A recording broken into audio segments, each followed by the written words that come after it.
You're the one who should start. Okay. Good morning. Namaste all. Namaste. I really want to understand how seeing and hearing is kamma vipaka.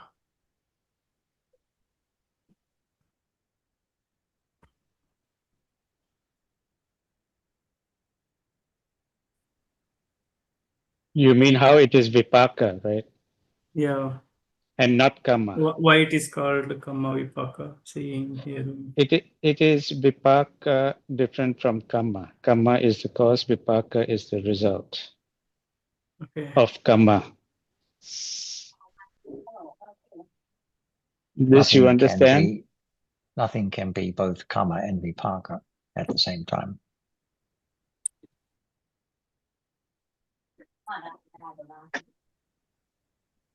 Do you understand the difference between kamma and vipaka, Prakash? Yeah.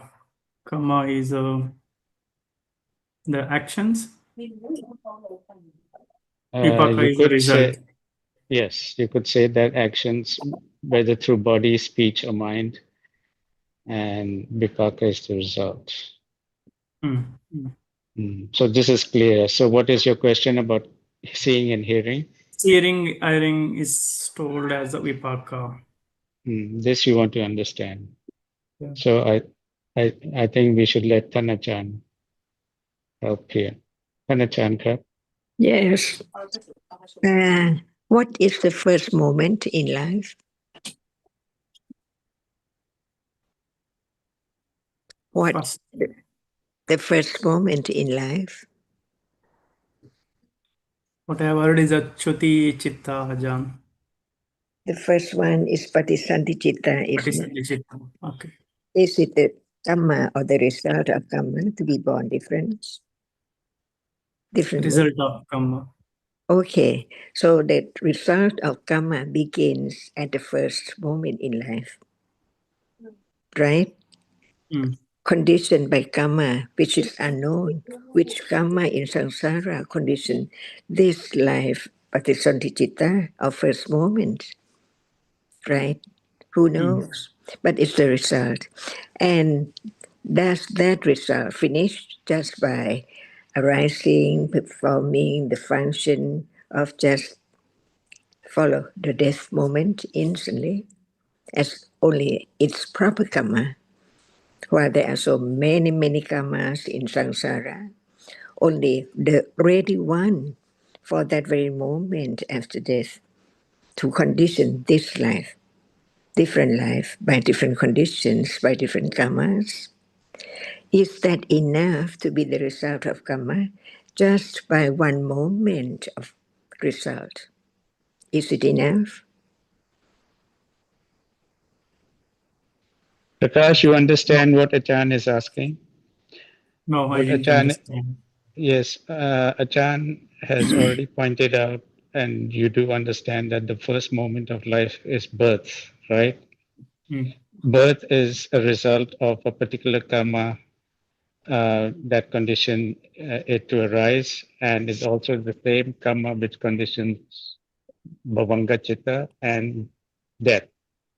So Thanachan is asking that once there is birth, is it enough that there is just birth, bhavanga, and death, life and death, birth, life, continuum, and death? Is it enough? Or since there are so many other karmas, there should be other karmas should produce chance for other karmas to produce result also.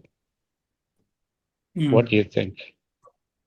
Yeah, there must be other karmas also. Right? It's not makes no sense that there's only birth, life, and death, nothing else, right? Thanachartha. So how long is this life? Who knows? Only when that come, which the karma which condition patisanti citta finished, who knows what moment in life. But before death, karma conditioned the moment of birth, the moment of the citta after birth to keep on being that person as long as karma can condition. each moment before it ends up, but at moment of birth. So the moment after birth is Bhavanka. What is it? Bhavanka. What is it? It is one of the chitta. It's the result of karma, conditioned to be arising and falling away, as long as no other karma or even the karma which condition result can condition other moment of vipaka, not just born and keep on being that person and then die. That's not enough. So the vipaka, the result of karma, must be through the different 5 doors way, right? Seeing, sometimes it's pleasant object and sometimes it's unpleasant object. What condition that? The kusala karma condition the moment of seeing the pleasant object, and akusala dhamma condition the moment of seeing unpleasant object. No one can change the way it is. But who knows that is seeing right now? What is the cause, the kusala karma or the akusala karma now, to see now that object which is appearing? Who knows? But begin to understand when the karma condition its result. At moment of seeing, after birth and bhavanka, there must be moment of experiencing that which impinge on the eye base, and the result, the karma condition, that chitta, to be kusala vipaka or akusala vipaka. No one can condition seeing just to see pleasant objects all day. So who knows? That's why Buddha said the karma itself is covered up. It does not show up. It doesn't tell what moment it will produce or condition the result. For example, right now, what karma condition this moment of seeing that which is seen? Or at moment of hearing. Hearing sometimes pleasant object and sometimes unpleasant object. That's why we learn to understand in life what are karmas. After seeing, hearing, attachment, aversion, wholesome deeds, and wholesome speech, and so on. It's not the result, but it's the new or the karma, which is conditioned by accumulation, whether it is kusala to the degree that it can condition result as karma, or just kilesa.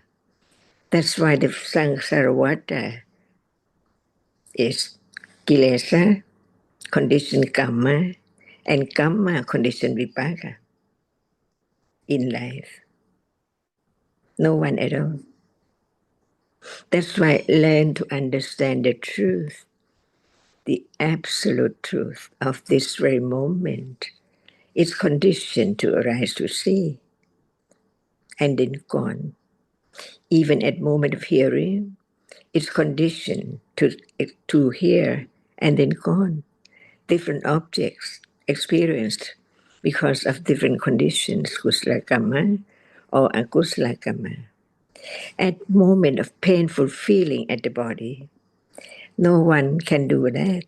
No one can make it arise. Only karma. Not anyone harms you, but the moment of feeling and pleasant through the body sense. It's the result of karma. So in truth, no one can harm anyone at all. It's the result of karma, which at that moment conditions such feeling through the body sense, the body door.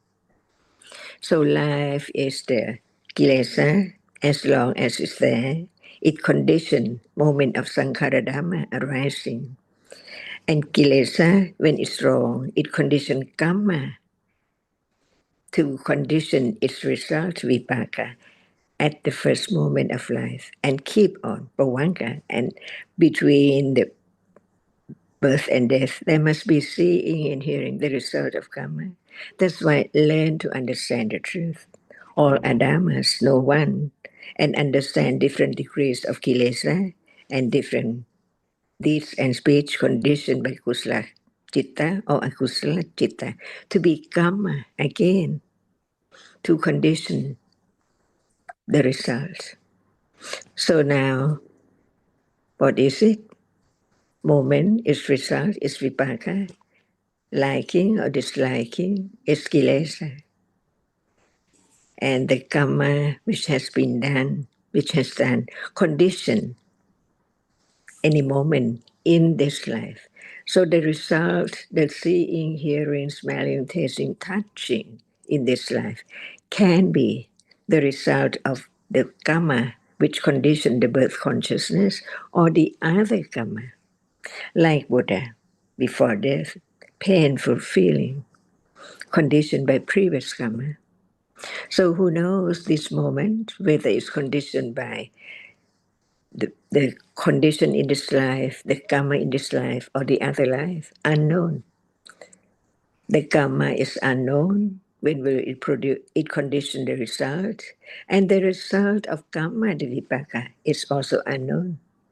What karma condition it right now? So no one, no you, or Adhamas, understanding the truth of kusala karma and akusala karma and kusala vipaka and akusala vipaka, right understanding understands the danger of akusala karma. And this condition moments of kusala to be parami, the factors to understand the truth more and more until it enlightened to the truth of this moment as so natural as now. Nothing to be done. Only each reality is conditioned to arise, to be kusala by the accumulation from past life on and on until this moment is there. All are there at this moment, depending on what condition the next moment in life. No one. Is there any question? Ajahn, we used klesha, karma, and vipaka. You also said liking and disliking is a klesha. It's not Can you? vipaka. It's not vipaka. But seeing, hearing, smelling, tasting, touching, and all other cetasika arising together are conditioned by the same karma.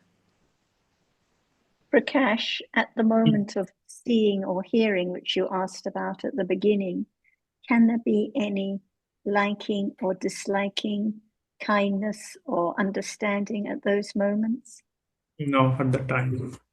Can there be any will to do good or will to do harm at those moments of seeing or hearing? No. Why not? That is a neutral at the moment of seeing. It's because it's result, it's not cause.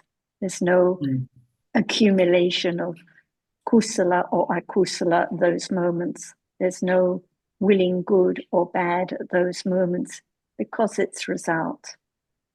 So it's different from moments of kindness or moments of thinking in a harmful way, moments of clinging, moments of aversion.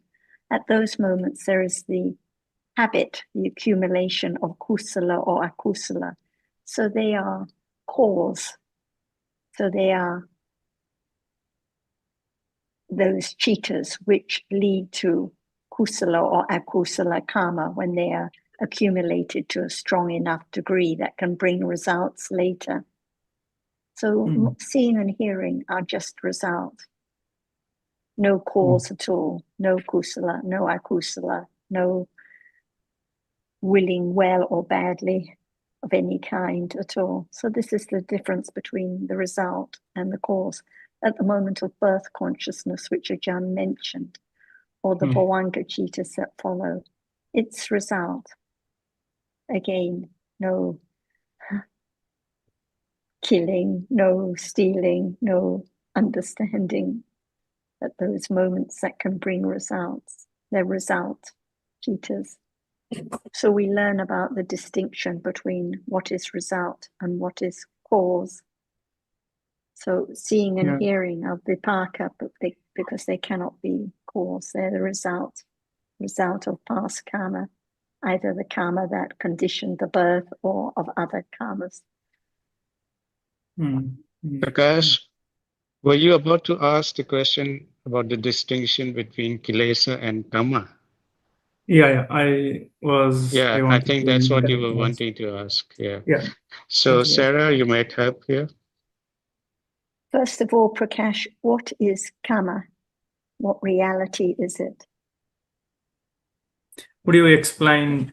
Let me understand freshly.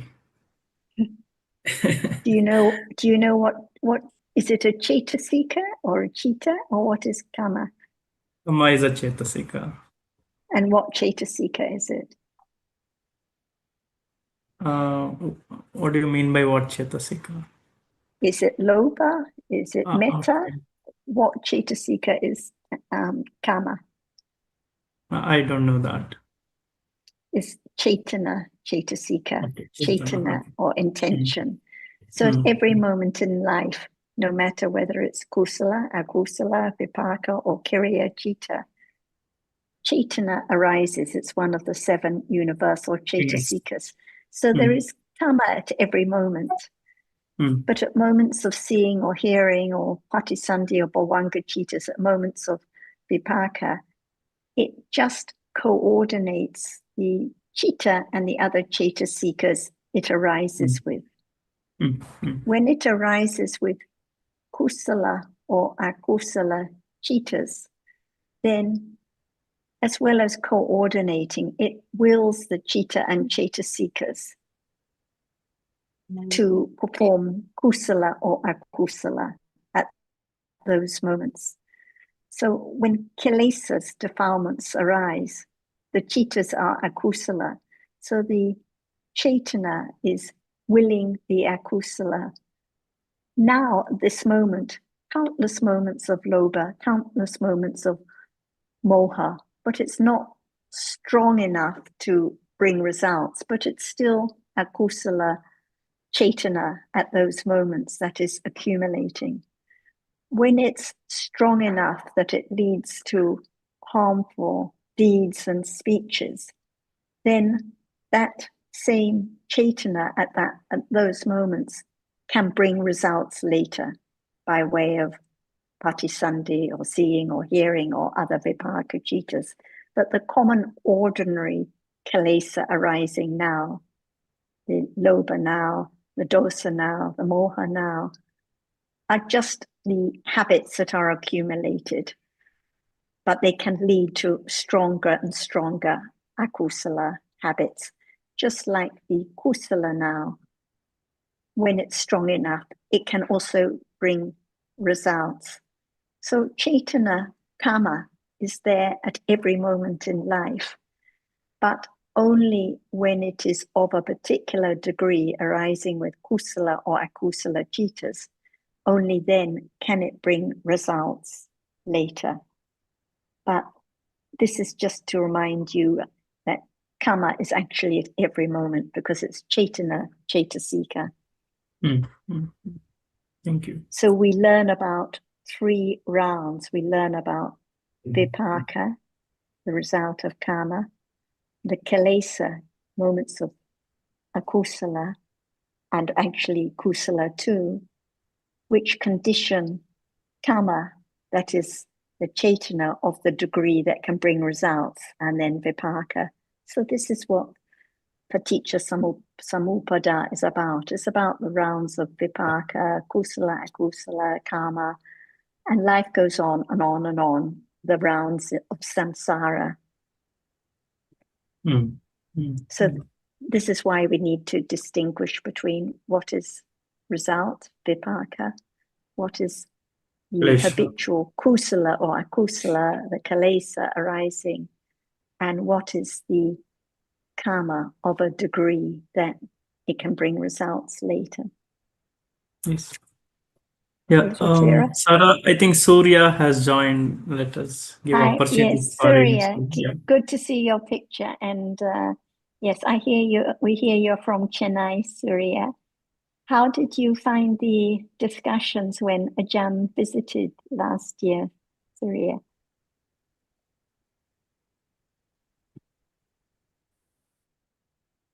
Yeah, hi, Vitaya.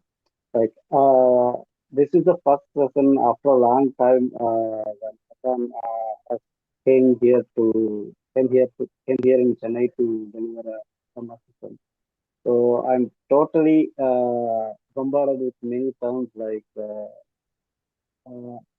overall really the first time I'm hearing these technical terms like Vipanka, whatever it is actually. I'm just the mind is getting scattered with last minute terms. Maybe I need to take some time to go with the sessions to understand what it is exactly or whatever it is. Or otherwise, if you have any, if you could help us, what could be the better way to get connected with these things? Like that could be a great help for me.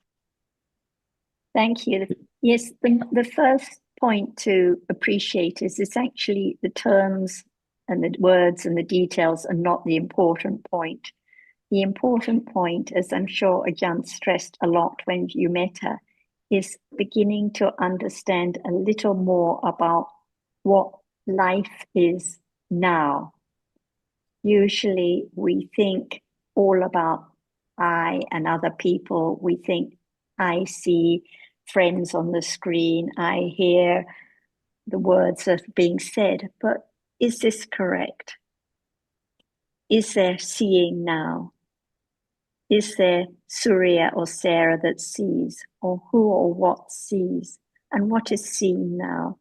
So what is life at this very moment? So if we ask you, what is life right now? What is your answer? No, what is life as now is like I'm just taking part in a session and just listening to the discussion. That's what I can say. Yes, and that's exactly what most people would say. They would say, oh, I'm sitting in a room and I'm listening to what people are saying and I'm enjoying the cool temperature, the air conditioning's on, and I'm looking at my phone or the computer. So this is what we say is true in a conventional sense.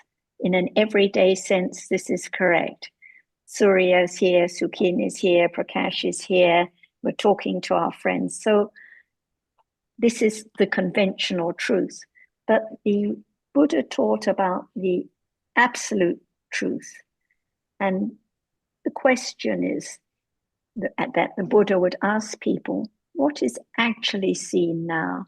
What is actually heard now?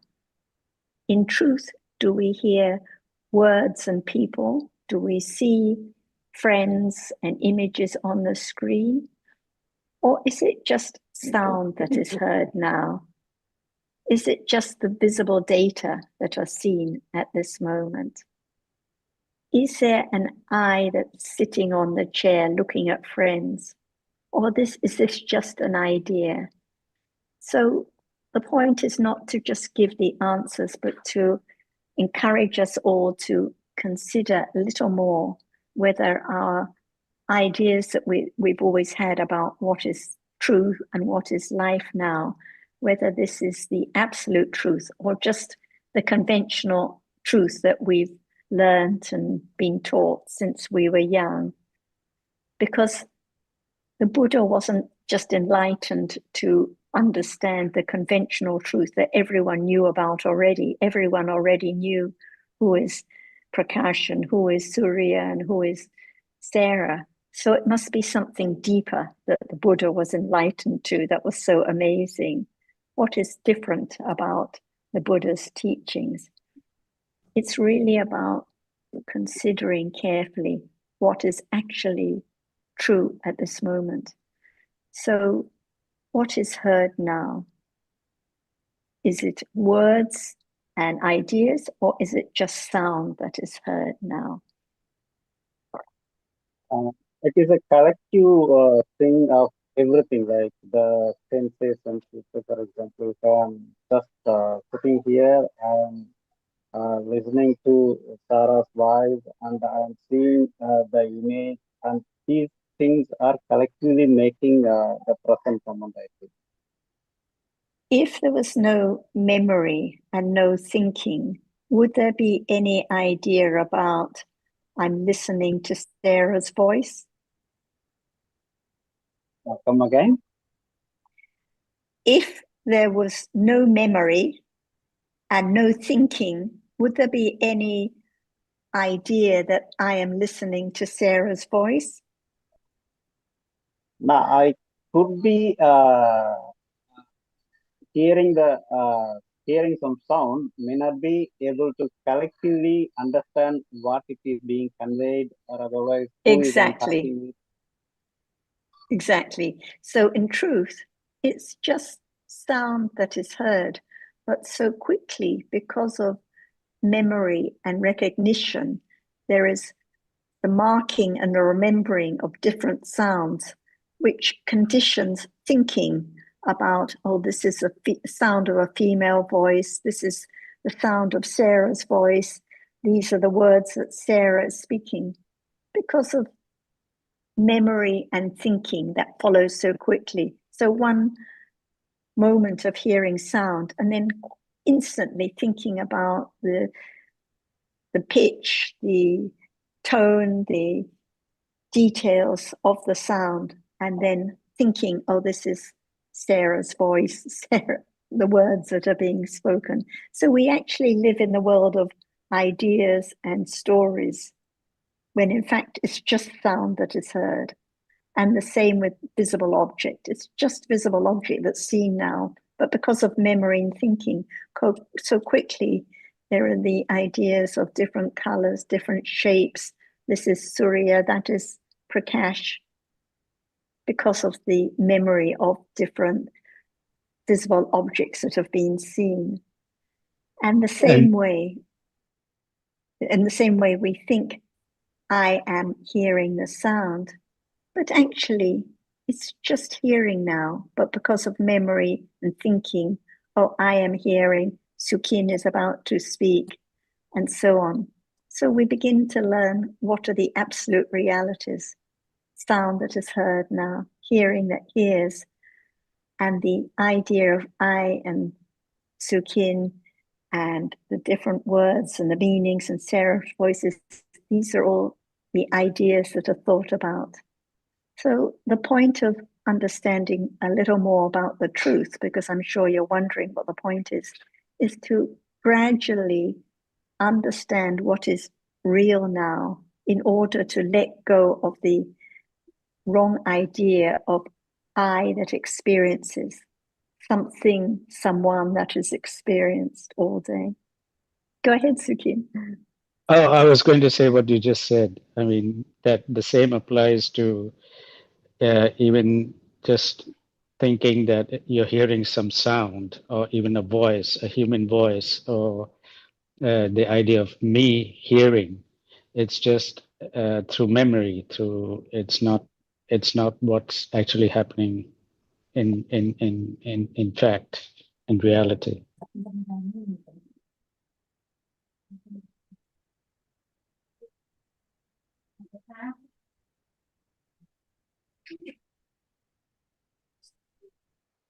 So what is heard now, Surya? What is heard now? What is the object of hearing now? In truth, Surya, in truth, what is heard? No, I'm totally. If it's not Sarah's voice and it's not even a voice, a human voice, a woman's voice, and it's not words, what is it? What's the truth that hearing hears? Truth in the sense, what do you mean by I can say like if I am listening it, there is some sound. It's sound, just sound. Yeah, just it's a sound. That's sound. all. Yeah. Yeah. The rest, like you said before, is what is thought about. So it's just sound that is heard. What is touched now at the moment of touching the phone or the computer? What is actually experienced? What is touched now? Some kind of like it's kind of sensation or something. Like I just come in contact with something else. What is Physically. what is it in contact with? What is actually experienced? The phone you are talking about. Is that what I'm? Is that no? Like if I'm touching something, I will be able to feel that I am coming in contact with something else physically or something like that. That's what I'm. Like we just discussed at the moment of hearing, it's just sound heard, not the voice, not the words. At the moment of touching, is it a computer or a smartphone that is touched, or what is touched?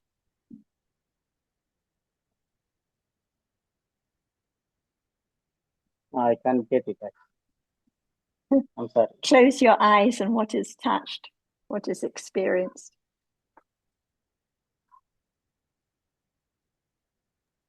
Yeah, you can touch and experience and answer it. If I touch the table, I'm able to sense that I realize that I'm coming in contact with the table. Is that one? Is it a table? If the eyes are closed and there's no thought of a table yet, what is touched? No, it's a random thing. I'm just contact with something else. I don't know what it could be. Like because of memory, I'm saying that it's a table or something. If it is not there, then I'm just getting. Now you're getting it. It's because of memories. You might think in terms of, say, a newborn baby. A newborn baby also experiences touch, right? Exactly. So there's no idea what's being touched, but there is that experience of some reality when touching, say, what we call a milk bottle. What's experienced? Experience in a sense, I'm just contacting something else. I don't have any idea. But the baby won't think that I am contacting something else. Okay. Maybe I think that I'm getting obstructed by some way or something. Is it sound that is touched? Or smell that is touched? Is it sound no? Is it smell that is touched? No. No. What is touched? I think if I may just interrupt for a moment, Jonathan here, sorry. The question being asked of you is, at the point where some part of your body is in contact with the phone, what is actually being experienced at that part of the body where the point of contact lies? Consider, for example, if you were to grab hold of a glass of water. Okay. Same thing. So what is being experienced at the point where the body comes into contact with the glass? Or instead of glass of water, a hot cup of tea without Just a handle. to make it easier, right? Or we could say, yeah. Is it the same question as what is right now when your finger is touching your moustache? What's being experienced at that point? I'm just getting contact with something else. That's what I can. Yes, but what is being what is the sensation, if you like, that is experienced at that moment of contact? Now come again. What is the sensation? that is experienced at that point of contact? I feel that I'm being touched, or otherwise I'm getting a friction or something. So if you put your hand against the headphones, Okay. what is being experienced at that point? As of now, this headphone is somewhat having a chilled. Before there's the idea of a headphone, Mhm. there has to be something that makes you know that it's the headphone that you're in contact with. Yeah. What is that something that is experienced that enables you to know it's the headphones? I think Surya just used the word chilled. Did you? Yeah. Yeah, means cold. Yeah. Cold. Right. Cool. Oh, Okay. okay. So temperature, right? Yeah. Yeah. Yes. And what else?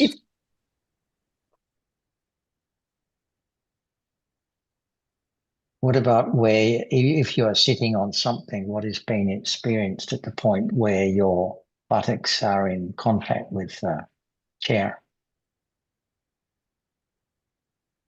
But come again. I'm just. Yeah, you're thinking sitting of- down somewhere, right? Yeah. Is that correct? So what is being experienced at the point of contact between your body and the seat, the chair? That kind of. As of now, a sensation of touching something, or otherwise some kind of pressure uh, between the body part and the place upon which I'm sitting, or otherwise I'm feeling somewhat hard compared to the Right. other body Bingo, area. bingo. Hard. Just like when touching the table or touching the smartphone, we think it's a phone being touched or table, but it's just hardness. So hardness or coolness or heat, like when touching the hot cup of tea. So this is the reality. The conventional truth is I'm touching a smartphone, I'm touching the chair or the table, but actually it's just hardness or coolness or heat that is experienced. Surya, if you were in a dark room and you touched something that was soft like a sponge, you wouldn't think that it's a phone, right? Because you know the phone is hard. So automatically you, based on the touching of something spongy, you think it's not, you know that it's not a phone, but you might think it's a sponge. So similarly, if you touch something that's hard and you already expect that your phone is in this dark room, you will think immediately that it's a phone but that's based on the experience of hardness. Otherwise, you wouldn't have thought about the phone. And the same when touching your moustache, no thought about smartphone or table because it's not hard. So it's just the different tangible objects, just the objects that attach the realities. So we learn to distinguish between the realities that are experienced through the sense doors, like hardness or visible object, or the tangible object, hardness or softness or heat, for example, different from those realities that experience the object. The hearing is not the sound. The seeing is not the visible object. The touching is not the hardness or the coolness. So there are two kinds of realities, those that experience an object and those like the sound or the hardness that don't experience anything. We learn about them to let go of the wrong idea that it is someone that is seen, something that is touched, I that see, I that hear, I that experience. Actually, there are just these different dhammas arising and falling away, those experienced and those that are not experienced. And it doesn't matter what they are called. because what's important is the understanding of that reality at the moment, the hardness that is touched. But we use different words and terms because this is the way we communicate. That's all. Let's see if Ajahn would like to continue. I'm sure she'll be glad to talk to you as well. Ajahn? Shall we talk about just right now because it's real? What is there now? What is? What is there now? Now. Is there anything? Or what is there?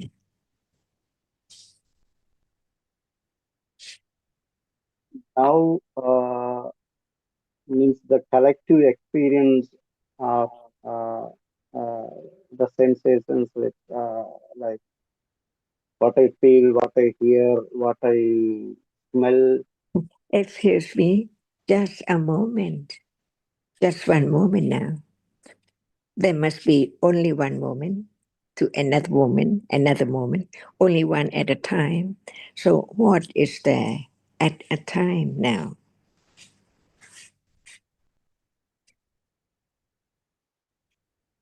It's there for sure, right? Yeah.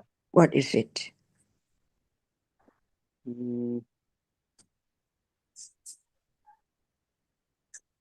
It's there already.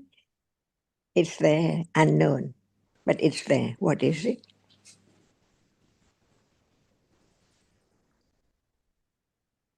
The present moment. What? Again, please.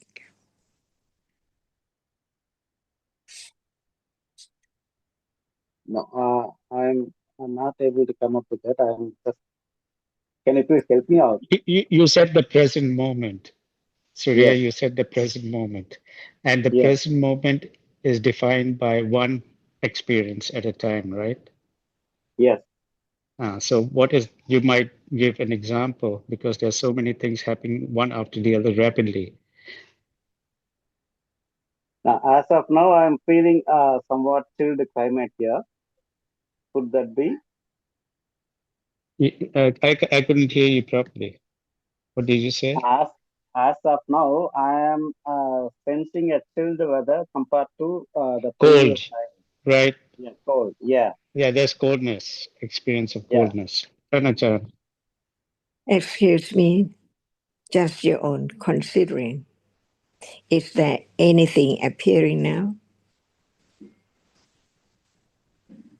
Hearing now in the sense visually. Appearing. What is there anything appearing now? It appears, is it? Otherwise, there cannot be any moment at all if nothing appears. Yeah. So Kind what of. is now appearing? Just one moment.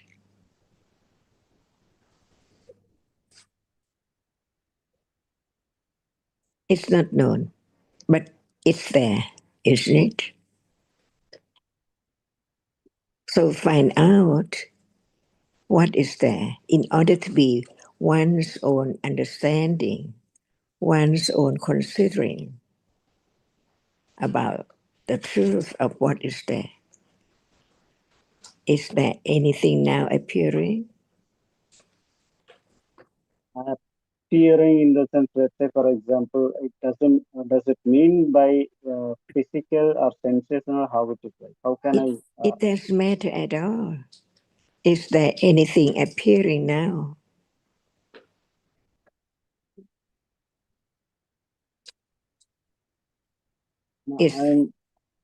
Is there that which appears when there is seen? What is seen now? Is there anything seen now? Yeah, I can. So in a moment, just in a moment, it's seen. There is a reality which is seen because it's there. So real. So it's a reality, not object of thinking, but it's there, appearing at moment of seeing. Is it real, that which now appears at this moment of seeing? There is seeing right now for sure. But seeing does not appear, isn't it? But there is that which is seen now appearing. If it's not seen, it cannot appear. Yeah. So is it real? That which is seen, because there is seeing, and there must be a reality which is seen. So now, seeing does not appear, but that which is seen now is appearing. Is that right? So what is there which can be seen?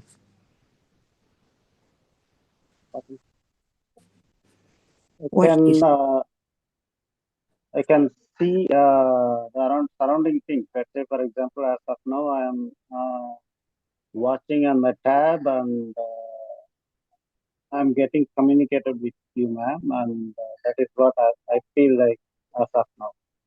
That is thinking, right? Yeah. And what is I?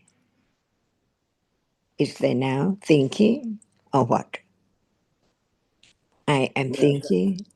Thinking is thinking. Before thinking, there's no thinking.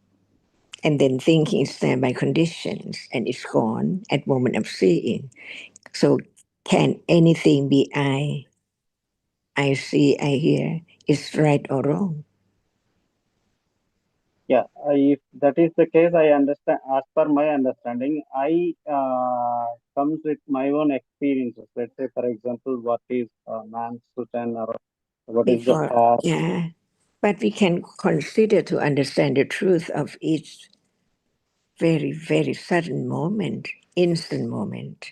What is that? Is an instant. So how can it be known if we don't talk about one instant moment? And each moment is so instant. So this is the way to understand from birth what is that instant. Each moment and gone is so very, very subtle. But since it's there appearing, it can be the reality which be known because it's there appearing. So is seeing that which is seen, is seeing now the same as that which is seen? Impossible. Seeing cannot be seen, but that which is seen by seeing. If seeing does not arise, can there be that which is now appearing seen? No, it cannot be. Not at all. So can it be I see? When it's conditioned by the eye sense, the eye base, which cannot see, but there is a reality which impinge on it. The sound cannot impinge on the eye base. So what is there is a reality which impinge on the eye base, and it conditions seeing to arise to see only that which impinge on the eye base right now. Yeah. So when it's taken as a car or a house or a chair or a chair, see, it's not that which is seen at all. It's only the reality, which what we can say for it, visible object or color or light or dark. No matter what is seen, it appears only to seeing. It appears to seeing which sees it. So that is seeing right now. That is that which is seen right now. And that which is seen is seen by seeing. Is that right? So there's no I see. Yeah. So in truth, there are different realities arising by conditions only. As soon as it has a reason to arise, and it is a reason, it has a reason, so it's gone instantly. Where's the I? No I from birth to death. Begin to understand the truth, enlightened by the Buddha. Otherwise, no one can understand the truth of realities, the ultimate realities, the absolute realities at moment of seeing, it cannot be changed. So the reality which sees, is it real? The seeing, is it real? It sees now. Is it real seeing? It's a collective seeing, we can say. That is seeing. That is seeing. Is it real? Or no seeing? Or seeing is not real? Be true to the truth from the very beginning. Understand the truth of what is there as it is. Not as I think about it. It has to be such and such. It's one's own idea. And people have different ideas. So they have different understanding, but not the truth. Because in truth, in a moment of seeing, can there be anyone there? See? Not at all. So what did Buddha say? All dhammas are anatta. So dhamma, all dhammas, it means that whatever is there is dhamma. Seeing is real, it's a dhamma. Hearing is real, it's a dhamma. All dhammas, all. It means that whatever is there is a dhamma. Seeing is the now a dhamma which sees. Thinking is the now a dhamma which thinks. Liking is there a reality, a dhamma. So no matter what is there arising, is so real because it has reason and is there to be real. All dhammas are anatta, not anything, not anyone, only as it is. And it's conditioned to arise. Nothing can arise by itself or arise alone. So we learn to understand what is there in life, in truth, from birth to death, and on and on. Birth again, death again. As long as there are conditions for whatever arises, it has to arise instantly. So now, learn to understand that which has a reason. Is it so subtle? It's not known. It's gone instantly. But it arises again by conditions. There is not just seeing right now. So long time ago. Eons and eons, seeing is seeing. Seeing was seeing each life. And seeing now is seeing only. It's gone. At moment of hearing. Can there be seeing at moment of hearing? Can there be thinking at moment of seeing? Can it be touching at moment of seeing? See, just learn to understand the truth, the hidden truth. Because no thought about it at all. Until hearing the word of truth, to begin to learn to understand what is real now. Achan, I think Studio's connection is not good, but we have another new member. Should we ask him to come in? Yes, please. In Prakash, there's a Dr. Pranav. You know him?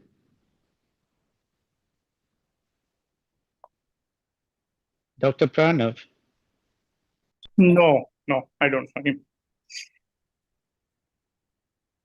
And also Dr. Manish is here as well. Yeah, So Manish is here. Yeah. Yeah, but Manish has been here before. Yeah. Manish? Jesus, Namo. Namabata. Yes. Do you, are you following? Because Yes, Manish, sir. Sarah Manish is not so good in English. And Okay, I remember now. Yes. yeah. Let's ask Dr. Pranav to introduce himself. Dr. Pranav, Manish एक नए member आए हैं उनको chance दो जी हाँ? जी ठीक sir ठीक Okay, Dr. Pranav said he's been given the link by Advite. So anyway, welcome you here. That's fine, Dr. Pranav, glad you can join and listen.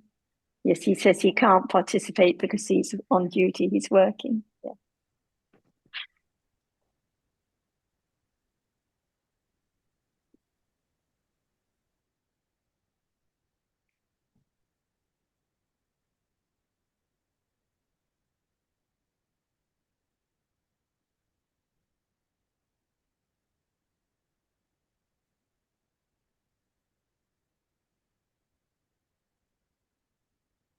So for the benefit of the points that were just being discussed before, because I'm sure our friend can listen afterwards. So when Ajahn asked if seeing is real, and it was difficult for Surya to give the answer, is seeing real? Surya's back. The question is it true that there is seeing now? Is there seeing now? Is it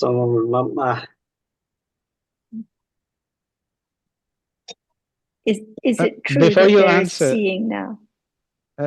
Surya, before you answer Sarah's question, do you understand from the discussion so far that what we are discussing and what we are trying here to understand is the nature of reality, such as seeing, hearing, smelling, tasting, touching, sound, visible object, etc. We are trying to understand this because they are realities. So in effect, we are studying the nature of realities. Is this what you understand so far? But when Ajahn asked him whether seeing is real, he was confused. That's why I'm saying, I understand. Seeing real? I understand. It's the same as asking, is it true that there is seeing now? So it's true, like we said, there is seeing now. So what is true now? Seeing is arising now, means it is a reality. So seeing is a reality. Seeing is a Dhamma. A Dhamma means that which is true, that which is real. So liking is a reality. Liking is a Dhamma. Hearing is a Dhamma. Sound that is heard is a Dhamma. Is sukhin a Dhamma, a reality, or an idea? This is the point. Idea? An idea. Is a smartphone a reality or an idea? It's idea. Idea. Hardness that is touched, is hardness a reality or an idea? That's hardness. I can't do a conclusion. What is touched? Is hardness touched? Yeah. Is coldness touched? At the moment of touching your headphones, is coldness touched? Is it real? No, that's experience. And otherwise, like it's a kind of memory. Like it says that it is cold because it is not hot or something. I'm trying to justify something else. Is that what? Okay, yeah, that's thinking about the story about it. But actually, at the moment of touching, hardness is real, coldness is real at that moment. So that's why we're asking, what is now? Seeing, is it real now?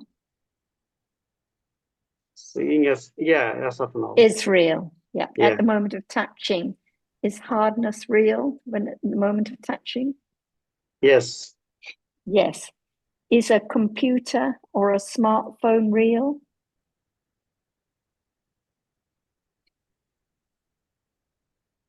Yeah, can say. can say or can't say. So the hardness is touched, is real, but the computer is what is thought about, the idea. So it takes a lot of considering and reflecting to understand the distinction between what is true now, what is real now. Seeing now is real. Touching is real. Hardness is real. Just one at a time. So these are the Dhammas that are experiencing or being experienced now. Ajahn said, what appears now? Sound at the moment of hearing appears. Visible object at the moment of seeing appears. So this is the truth, what is true now, what is real now, different from what is thought about and imagined. Sukhin, my headphones, the table, and so on. So little by little, again and again, there is reflecting on what is experiencing, like seeing now or hearing now, and what is experienced, such as hardness or sound or visible object. Is there a Surya or a Sarah that can experience hardness or hear sound? Yeah, I can. You think you can? Is there really I that can experience, or is it just an idea that I can hear? How do you know that there is I that can hear? Yes, I'm the one hearing it, right? What is I? What is Surya that can hear? What kind of reality? Whatever I feel, my body feel, whatever my ear hears, those are the things real for me as of now. Real by thinking or real in truth? At a moment of hearing, is there really Surya that is hearing, or is it hearing that is hearing? If it's Surya that is hearing, what about seeing? Is that Surya too? Is Surya every kind of reality, or is it just the idea that they are all called Surya? The thing is, if hearing in the sense, let's say, for example, I won't be able to attach anything to the stuff. Whereas if Surya is hearing, he might be attaching something else to the particular. Let's say, for example, if there is a person speaking or otherwise talking to me, and if the hearing alone hears in the sense, it doesn't attach anything to the particular process. It may not label it. Whereas if Surya is hearing something, he might be labeling it, like labeling the sound. Let's say, for example, this person is talking or that person is talking. And that's labeling, yes. And yeah. when there's the idea that it's Surya talking or Sukhin talking or someone talking, isn't that labeling as well, different from just the hearing? Isn't that the idea of who is talking, not the understanding of just hearing at this moment? So we're talking about what is reality, what is Dhamma.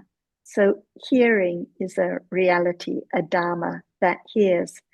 But as soon as there's the idea that it's I or Sukhin or Sarah hearing or speaking, then there is what you call the attaching labels. There's the idea of someone there doing something. It's not the understanding of just Dhamma. So the discussion is really to understand a little more about what is Dhamma, what is real, and what is just a label or an idea or a wrong impression that there is someone hearing, someone speaking, something that is heard, not just sound. So Surya, this what is Sarah what is we were saying. discussing. So Surya, what Sarah is saying is that Similarly, as you understand that when hearing hears, there's no labeling. The labeling you say is because there's you who labels later on. But what Sarah is pointing out is that even that is not hearing, but that is like hearing another reality, the reality which labels, not you. The you that you think is real is similar to what you understood earlier, that Sarah is just an idea. That you is also just an idea. It's another label. Okay.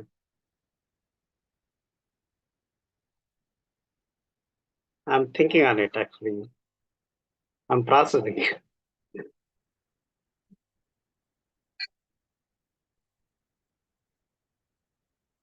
No, you mean, are you asking any question to me, sir? Like, No, I'm just commenting, just for you to consider, because this is not something that one tells somebody else. It's just things that we try to help each other to understand, and in the process we understand too. But the idea is to it has to be your own understanding. okay.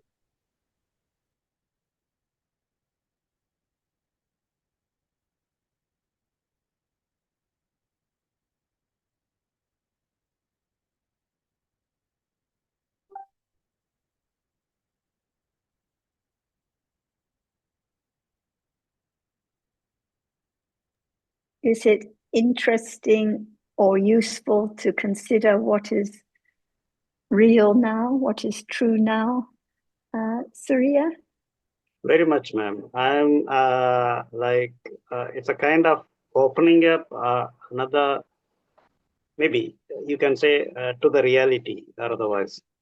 And I'm very happy to hear that, because that's the key. That's very important. That the reality that we've never heard about or considered carefully before, because we've always just convinced that, oh, I hear the friends and their words and the speech, and I see the people and the table and the earpods and so on. So it's the beginning of understanding what is not known, a beginning of understanding that most of the day we just live in ignorance, not understanding anything about what is true. Very much. So it's very precious to just begin to reflect on what is the truth of life now. Very much, very much. Thanks for that.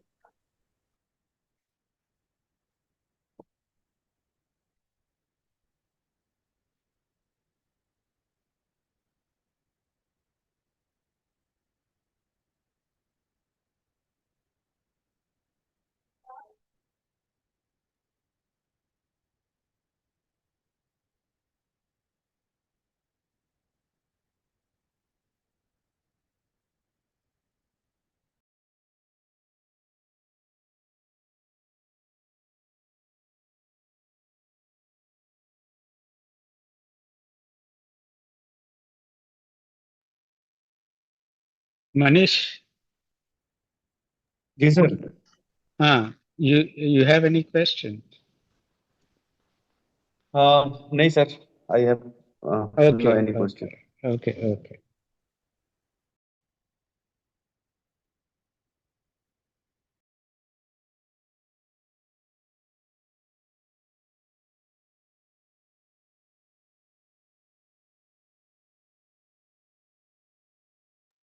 Prakash, anything you would like to add? You were saying last time that the seeing seems constant, the hearing seems constant. So we learned that life is not as it seems, not as we think it is. Yeah, that notion is still there. The intellectual understanding we have, it is not constant. But anyway, this takes a long time to understand. And as we stressed last time, I think Jonathan was stressing, if there is not the understanding of a reality like sound that is heard now, how can there be the understanding of the impermanence of sound, the arising and falling away of sound? So many people go on meditation retreats and they talk about being aware of the anicca or the impermanence, but without any understanding about what is reality now. There cannot be the beginning of understanding of what the Buddha taught about the anicca nature of realities, the arising and falling away. So it has to begin with the understanding of different realities, those that experience an object, the namas, and those that don't experience anything, the rupas, such as the sound or the visible object. Otherwise, it's just an idea that there's the people think that understanding anicca means understanding that sooner or later the smartphone will be no use and that the house will fall down. This is not the understanding of the impermanence of realities. Yeah. Sarah, I have another, just a clarification. When we touched hardness or cold, even that is also thinking and saying, this is hardness or this is cold. In reality, that is a kind of experience, but there is no name for it, isn't it? Yes. So at the actual moment of touching, there's no name hardness or coldness. It's just what is experienced at that moment. And sometimes a little bit hard and sometimes soft, sometimes very hard. It's just exactly as it is. Sometimes very hot and touching the cup of tea, sometimes cold, touching the water, something in between. So it's just the tangible object, exactly as it is. No name, no label. And like you say, we can repeat, oh, hearing hears sound and seeing sees visible object, but this is just thinking about ideas. It's not the understanding of the reality at this moment. So what is heard now is just that which is heard. We can call it sound, we could call it anything, but it's just that which is heard, not words, not a person, just the sound at this moment that is heard, different from the hearing that hears. Basically, different reality. For understanding purpose, we use these words. It is sound. That's the only reason for using the words is just for communication. Communication. Yes. Yes. It's not for the purpose of learning the words. It's for the purpose of understanding the characteristic of reality that appears now. And as Ajahn said to Suri at the moment of seeing, does seeing appear? No, because it's just the visible object that appears at that moment. Moment of hearing, it's just sound that appears. So one reality at a time, no person, no thing in it. And also, Prakash, it's daily life. So in daily life, the language we use to refer to different experiences, that's what we use. Sometimes there's experiencing a hot thing and sometimes a cold thing, sometimes soft, sometimes hard. So that's what these are the words we use when we come to Dhamma discussions in order to understand our daily life. So the distinction here, for example, softness and hardness is just to show that at different moments, the same reality is experienced in have different intensities, because both hardness and softness are the earth element, and it is the same characteristic. And understanding Dhamma means to understand the characteristic of reality, one different from the other.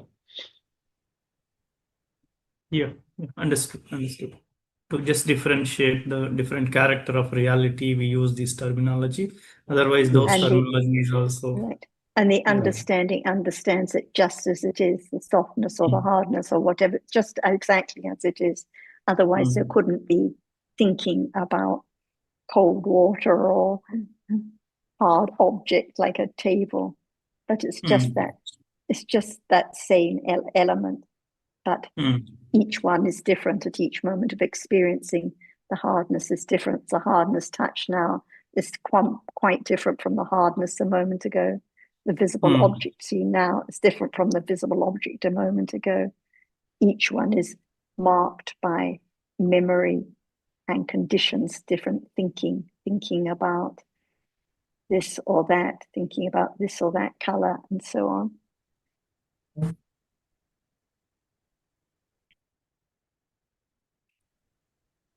If I go back to our beginning discussion where we were discussing result klesha and kamma, klesha will have both pleasant and unpleasant, or it is only unpleasant? So what about at a moment of attachment? Is the feeling, the Vedana that arises with attachment, pleasant or unpleasant?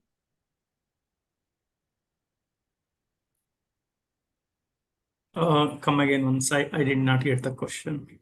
At a moment of when chitta is accompanied by attachment, lobha, there must be Vedana, there must be feeling at that moment. Is the feeling pleasant or unpleasant at a moment of attachment? Attachment can be pleasant. Pleasant or neutral, but it cannot be unpleasant, right? So so it's unwholesome, but the Vedana is pleasant. But at a moment of anger, what kind of Vedana arises with anger? Definitely unpleasant Vedana. Unpleasant, yes. So there can be pleasant or unpleasant Vedana arising with different kilesa, with different defilements. What about at a moment of wholesomeness, a moment of kusala? Can the Vedana be pleasant or unpleasant? Kusala Vedana will be pleasant. Has to be pleasant or neutral. It cannot be unpleasant at a moment of kindness or generosity or understanding. Cannot be unpleasant Vedana. But Prakash, did you really mean to use pleasant or versus unpleasant, or did you mean wholesome versus unwholesome? I was pleasant, unpleasant. When it comes to klesha, I was thinking that way. Okay. Because I know that Sarah referred to that the accumulations can be both present, wholesome and unwholesome, not just unwholesome, not just kilesas. There can be also wholesome accumulations. Okay. When it comes to vipaka result, the seeing is because of the result in that way, want to be understood? Not because of the result, it is the result. Okay. It's because of the cause, because of the past karma. So it is the result. So now there is a hearing and seeing how the understanding can be developed. This is because of result. This is result, not because of result. This is result. Result. So, okay. Like but we said, can it be cause, Prakash? Can hearing be a cause? Can seeing being a cause? Okay, in that way, either hearing or seeing is a cause for thinking. Next moment of thinking. That's conditionality. We're talking about cause as in karma vipaka. Karma being cause that you're right. conditions. It can be a condition for thinking and condition for other vipaka chaitasikas to arise, but it cannot be the cause that can bring result. Can there be kilesa at the moment of seeing or hearing? Yes. At the moment of seeing, hearing, no. No. And at the moment of seeing or hearing, can that be, so if there are no kilesa, no kusala, chaitasikas, can there be any cause that can bring results by way of karma vipaka? No. No. So Mm. that's the answer. Mm. It's result only.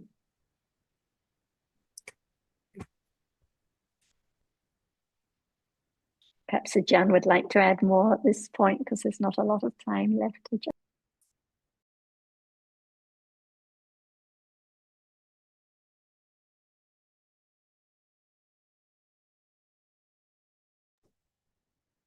Is there Dhamma now? Yes, Ajahn.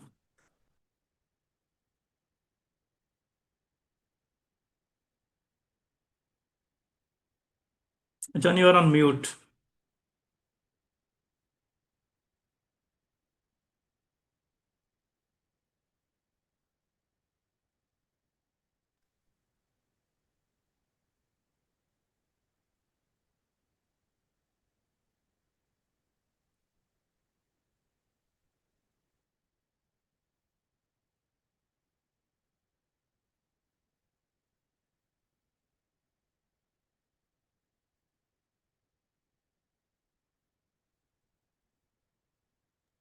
Alajanka, we cannot hear you.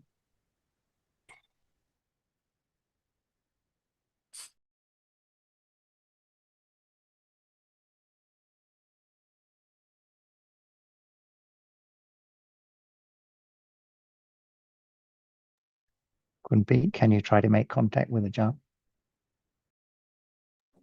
Yes.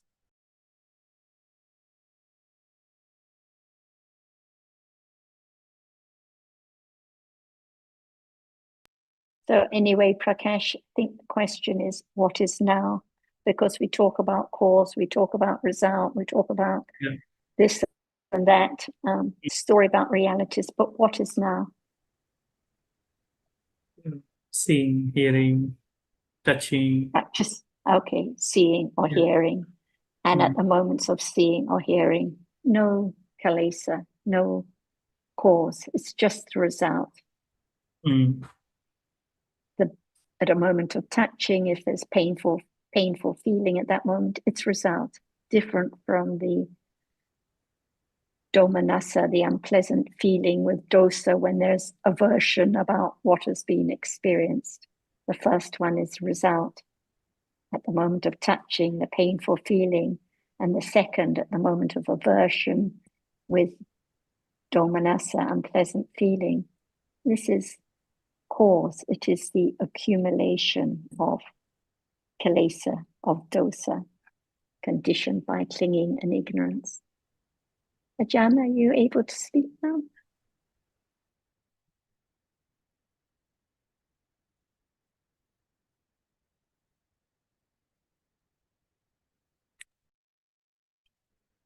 So anyway, the point Ajahn was stressing is always what is now, what is now. Yeah. Mm. And it is only by understanding what appears now, a little more, that there is more confidence, there's more understanding about what is cause, what is result, what is kusala, akusala, vipaka, not by the words, but by understanding more about the dhammas and the distinction between them. In other words, that's what understanding is all about. It's understanding what is now, not just a story about dhammas.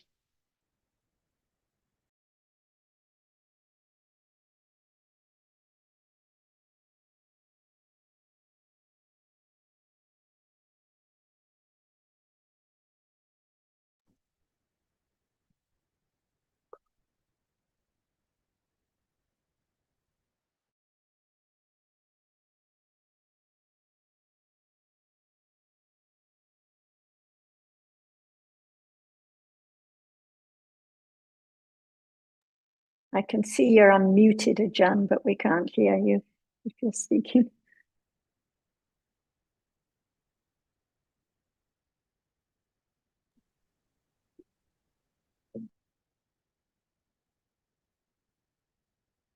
Oh, she's connecting again.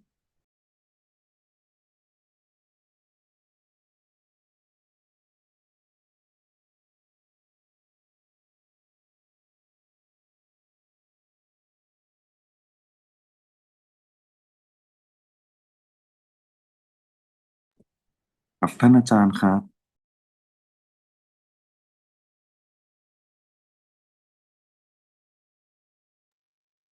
So Surya, it's not about situations, right? That Thanachan, for example, is unable to connect. It's still, in the end, it's all just different dhammas through different doorways. And this is what we are here to understand. Okay. No matter the circumstances, still just seeing, hearing, smelling, tasting, touching, thinking about a jhana, thinking about a connection, thinking about the discussion, but only sound that is heard, only visible object that's seen. So 6 worlds, but most of the time we live in the world of ideas and dreams and fantasies with no understanding of what is true, what is real at this moment.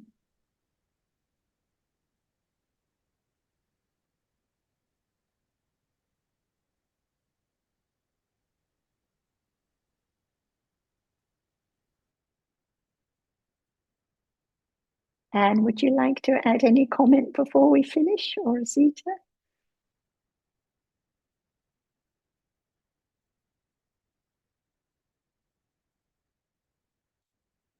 You need to unmute, Anne.